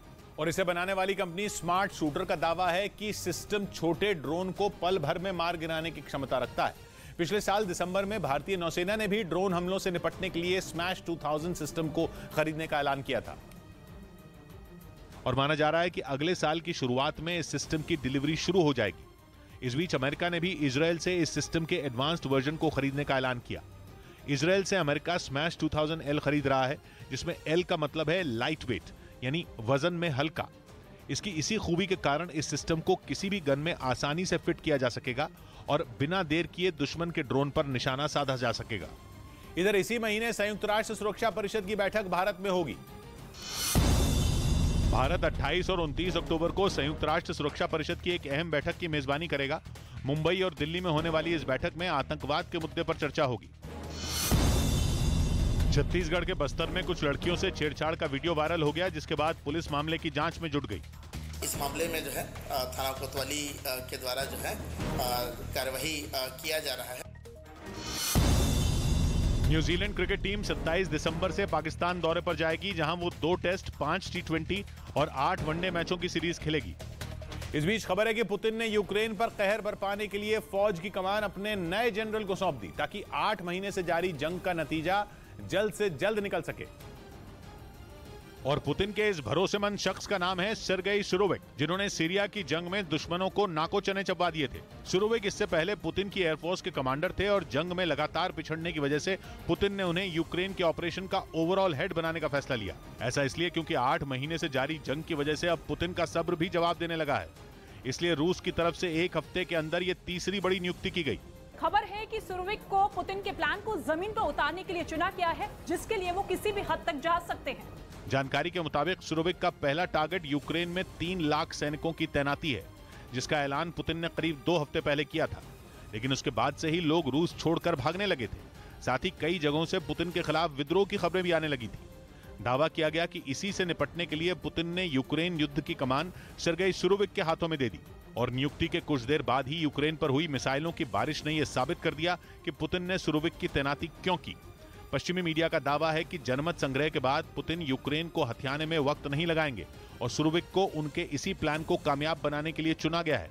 उधर पुतिन के यूक्रेन पर करारे वार के बावजूद रूस के पड़ोसी और नेटो के सदस्य एस्टोनिया को जेलेंस्की पर इतना भरोसा है कि उसने जंग में यूक्रेन की जीत की भविष्यवाणी ही कर डाली। मतलब जिस यूक्रेन की राजधानी कीव को दहलाकर पुतिन ने जेलेंस्की को भौचक्का कर दिया, एस्टोनिया को उस यूक्रेन के हौसले पर पूरा विश्वास है। उसका मानना है कि यूक्रेन ये जंग जीत जाएगा। ये दावा एस्टोनिया के स्पाई मास्टर कहे जाने वाले उसकी फॉरेन इंटेलिजेंस सर्विस के चीफ ने अपना पद छोड़ने से पहले किया। उन्होंने यूक्रेन के विजेता बनने की वजह भी बताई। उन्होंने कहा कि यूक्रेन के लिए ये महज एक क्षेत्रीय विवाद नहीं है, ये उसकी आजादी की लड़ाई है, इसलिए यूक्रेन के लोग जोश से भरे हैं। हालांकि उन्होंने ये नहीं बताया कि यूक्रेन को यह जीत कब और कैसे मिलेगी। एस्टोनिया 1991 तक सोवियत संघ का ही हिस्सा था, लेकिन पुतिन से उसकी ऐसी रार है कि वो जंग की शुरुआत से उनके खिलाफ खड़ा है, बल्कि अब तो वो रूस को आतंकी देश घोषित करने की भी तैयारी में है। इस बीच तुर्की ने दावा किया कि पुतिन पश्चिमी देशों से सौदेबाजी करने के मूड में हैं, लेकिन बदले हालात में उनकी शर्तें अलग होंगी। तुर्की की कोशिश है कि वो रूस और यूक्रेन के बीच मध्यस्थ बने ताकि यूक्रेन में महीनों से चल रही भयंकर जंग रुक सके, जिसके लिए तुर्की खुद को बफर जोन बनाने की कोशिश कर रहा है ताकि यूक्रेन और रूस दोनों एक दूसरे से उसके जरिए बात कर सके। लेकिन अब तुर्की एक नई बात कह रहा है और उसका मानना है कि पुतिन पश्चिमी देशों के साथ नए तरीके से सौदेबाजी करना चाहते हैं, या यूं कहें कि पुतिन पश्चिमी देशों के साथ एक ऐसी डील करना चाहते हैं जिसमें उनका फायदा हो और यूक्रेन का मुद्दा उसका एक हिस्सा होगा, लेकिन उसमें और भी कई बातें होंगी। क्योंकि तुर्की का मानना है कि यूक्रेन जंग के बाद हालात बदल चुके हैं और साथ ही बदल चुका है रूस। उसका कहना है कि यूक्रेन के लाख मना करने के बावजूद समझौता तो होगा, लेकिन यह अंदाजा लगाना मुश्किल है कि जंग के किस पड़ाव पर। तुर्की के राष्ट्रपति एर्दोआन के प्रवक्ता ने यूक्रेन जंग से जुड़ा ये जो नया दावा किया, उससे लगता है कि एक ऐसा वक्त आएगा जब यूक्रेन अलग थलग पड़ जाएगा और रूस और पश्चिमी देशों के बीच डील हो जाएगी। क्योंकि एर्दोआन के प्रवक्ता इब्राहिम कलिन का मानना है कि रूस की पश्चिमी देशों से कोल्ड वॉर खत्म होते ही बात आगे बढ़ सकती है। मतलब ये कि मध्यस्थ बनने की कोशिश में जुटे तुर्की ने एक नया दांव चला है और वो है नई डील का। क्योंकि तुर्की को ऐसा लगता है कि पश्चिमी देश चाहेंगे तो यूक्रेन को जिद छोड़नी पड़ेगी और रूस से बातचीत के लिए राजी होना होगा। रही बात पुतिन की, तो वो भी अपने फायदे के लिए बातचीत पर हामी भर सकते हैं, क्योंकि पश्चिमी देशों के प्रतिबंध की वजह से रूस का कोई कम नुकसान नहीं हुआ और अगर पुतिन को फायदे का ऑफर मिला तो वो मान भी सकते हैं। इधर दिल्ली के पास मुआवजे की मांग कर रहे किसान पुलिस से भिड़ गए। दिल्ली के पास गाजियाबाद के लोनी इलाके में मुआवजे की मांग कर रहे किसानों की पुलिस के साथ झड़प हो गई, जिसके बाद पुलिस ने कुछ किसानों को हिरासत में ले लिया। पंजाब के जलंधर में मोबाइल फोन की चोरी के आरोप में कुछ लोगों ने 2 लड़कों की जमकर पिटाई कर दी। उत्तर प्रदेश के झांसी में आसमान से बिजली गिरने से 6 किसानों की मौत हो गई, जबकि 12 गंभीर रूप से घायल हो गए। जम्मू कश्मीर के बारामूला में वन विभाग की टीम ने पिछले कई दिनों से आतंक मचाने वाले एक तेंदुए को मार गिराया। उधर उत्तराखंड के हल्द्वानी में यात्रियों से भरी एक बस उफनते नाले में बहने से बाल बाल बच गई, जिससे एक बड़ा हादसा टल गया। ये घटना उस वक्त हुई जब वो बस उफनते नाले को पार करने की कोशिश करने लगी, लेकिन जैसे ही बस सड़क पार करने के लिए उसमें उतरी, वो नाले की तेज धार में बहने लगी। देखकर ऐसा लगा जैसे वो नाले की उफनती लहरों में समा जाएगी, लेकिन वक्त रहते ड्राइवर ने बस को रोक दिया। इसके बाद कुछ लोग दौड़ते हुए बस के पास पहुंचे और फिर उसे धक्का देकर पीछे करने की कोशिश करने लगे, क्योंकि उन्हें ये डर सता रहा था कि तेज धार की वजह से कहीं बस नाले में न बह जाए। हालांकि बाद में ड्राइवर ने बस को पीछे कर उसमें बैठे लोगों की जान बचा ली। इसी तरह मोटरसाइकिल पर सवार 3 लोग भी सड़क के ऊपर से बह रहे नाले को पार करने की कोशिश में वहां फंस गए। गनीमत यह रही कि वहां मौजूद पुलिस के जवानों ने उन्हें बहने से बचा लिया। इधर खबर है कि पाकिस्तान के सेना प्रमुख जनरल कमर जावेद बाजवा ने वहां के पूर्व प्रधानमंत्री इमरान खान को सीधी चेतावनी दे दी। उन्होंने धमकी दी कि अगर इमरान ने पाकिस्तान में माहौल खराब करने की कोशिश की तो उन्हें कुचल दिया जाएगा, क्योंकि इसी साल अप्रैल में उनकी वजह से पाकिस्तान में गृह युद्ध जैसे हालात हो गए थे। उस वक्त इमरान खान की कुर्सी चली गई थी, जिसके बाद उनके समर्थकों ने सड़कों पर उतरकर जमकर बवाल किया था। और अब एक बार फिर इमरान लाखों लोगों को लेकर राजधानी इस्लामाबाद को घेरने की तैयारी में है। दावा किया जा रहा है कि उनके इस मार्च की वजह से पाकिस्तान के हालात बिगड़ सकते हैं और इसी वजह से इमरान खान और उनके समर्थकों से निपटने के लिए पाकिस्तान सरकार ने इस्लामाबाद की ओर आने वाले हर रास्ते पर कंटेनर खड़े करने शुरू कर दिए हैं। मतलब ये कि आने वाले दिनों में पाकिस्तान एक बार फिर सुलग सकता है। इसी वजह से आर्मी चीफ बाजवा ने इमरान को सीधी चेतावनी दी। हालांकि बाजवा ने उनका नाम नहीं लिया, लेकिन उन्होंने ये साफ कर दिया कि पाकिस्तान में किसी ने भी बखेड़ा किया तो उसे सेना का प्रकोप झेलना पड़ेगा, जिसके मायने ये निकाले जा रहे हैं कि हालात बिगड़ने पर वहां की सेना पाकिस्तान की कमान अपने हाथों में ले लेगी। और इसी वजह से ये अटकलें भी लगनी शुरू हो गई हैं कि पाकिस्तान एक बार फिर मार्शल लॉ की तरफ बढ़ रहा है। हालांकि कुछ रोज पहले ही बाजवा ने यह ऐलान किया था कि पाकिस्तान की सेना अब राजनीति से दूर रहेगी, लेकिन जैसे ही इमरान ने अपने समर्थकों के साथ इस्लामाबाद कूच करने की घोषणा की, जनरल बाजवा ने उन्हें खुली धमकी दे दी। हालांकि बाजवा की इस चेतावनी के बाद इमरान ने अपना रुख साफ नहीं किया है, लेकिन दावा किया जा रहा है कि वो सरकार के खिलाफ इस्लामाबाद मार्च से पीछे हटने के लिए तैयार नहीं है। और अगर ऐसा हुआ तो ये बात तो तय है कि कंगाली के दौर से गुजर रहे पाकिस्तान में एक बार फिर गृह युद्ध के हालात बन सकते हैं। इधर गाय को राष्ट्रीय पशु घोषित करने वाली याचिका सुप्रीम कोर्ट ने ठुकरा दी। सुप्रीम कोर्ट ने गाय को राष्ट्रीय पशु घोषित करने की मांग वाली याचिका पर सुनवाई से इनकार कर दिया। इस याचिका में गायों की सुरक्षा के लिए अदालत से यह अपील की गई थी कि वो केंद्र सरकार को इसे राष्ट्रीय पशु घोषित करने का आदेश दे। दिल्ली के पास गुरुग्राम में तालाब में नहाने गए 6 बच्चों की डूबने से मौत हो गई, जिसके बाद हरियाणा सरकार ने बच्चों के घर वालों को 2-2 लाख रुपए मुआवजा देने का ऐलान किया। क्योंकि जो शव है वो मिल चुके हैं। बिहार के बगहा में आदमखोर बाघ के मारे जाने के बाद उसका शव ले जाने के दौरान पुलिस पर हमला हो गया। इस मामले में 1000 से ज्यादा अज्ञात लोगों पर केस दर्ज किया गया। इस बीच सर्दियों की शुरुआत होने से पहले ही यूरोप में ऊर्जा के लिए हाहाकार शुरू हो चुका है। यूरोप के कई देशों की सरकारें अपने ही लोगों के गुस्से का शिकार बन रही हैं, जिनमें सबसे बड़ा नाम फ्रांस का है, जहां लोगों ने सड़कों पर उतरकर गुस्सा निकालना शुरू कर दिया। फ्रांस में लोगों की मांग है कि यूरोपियन यूनियन से किनारा कर लिया जाए। लोगों ने प्रदर्शन में यूरोपियन यूनियन और नेटो के खिलाफ भी नारेबाजी की। इतना ही नहीं, यूरोपियन यूनियन पर तानाशाही करने का आरोप लगाया गया। महंगाई लोगों की कमर तोड़ चुकी है। नेचुरल गैस की कीमतें आसमान छू रही हैं। ऊपर से गैस की किल्लत ऐसी कि ठंड काटना मुश्किल पड़ सकता है। यही वजह है कि ठंड आने से पहले ही यूरोप में माहौल गर्म होने लगा है। पेरिस में लोगों को लगता है कि केवल दबदबा दिखाने के चक्कर में रूस पर बैन लगाए गए, जिनका खमियाजा यूरोप के देशों की जनता भुगत रही है। और माना यह जा रहा है कि फ्रांस में जो प्रदर्शन शुरू हुए हैं वो यूरोप के बाकी देशों में भी हो सकते हैं, क्योंकि हालात यूरोप के बाकी देशों में भी अलग नहीं है। इसलिए बाकी देशों में भी यूरोपियन यूनियन पर लोगों का गुस्सा भड़क सकता है। खबर है कि फ्रांस, जर्मनी और पोलैंड समेत कई देशों में लोग लकड़ियां जुटाने में लगे हैं, ताकि सर्दियों के वक्त अगर उनके देश में गैस का स्टॉक खत्म हो जाए तो वो लकड़ियां जलाकर ठंड से लड़ पाएं। खबर है कि लकड़ियों की मांग बढ़ने की वजह से जर्मनी में तेजी से पेड़ काटे जा रहे हैं। कई पार्कों में लगे पेड़ों को भी काटे जाने की घटनाएं सामने आई हैं। दूसरी तरफ हंगरी की लकड़ियों की सप्लाई पर बैन लगा दिया गया।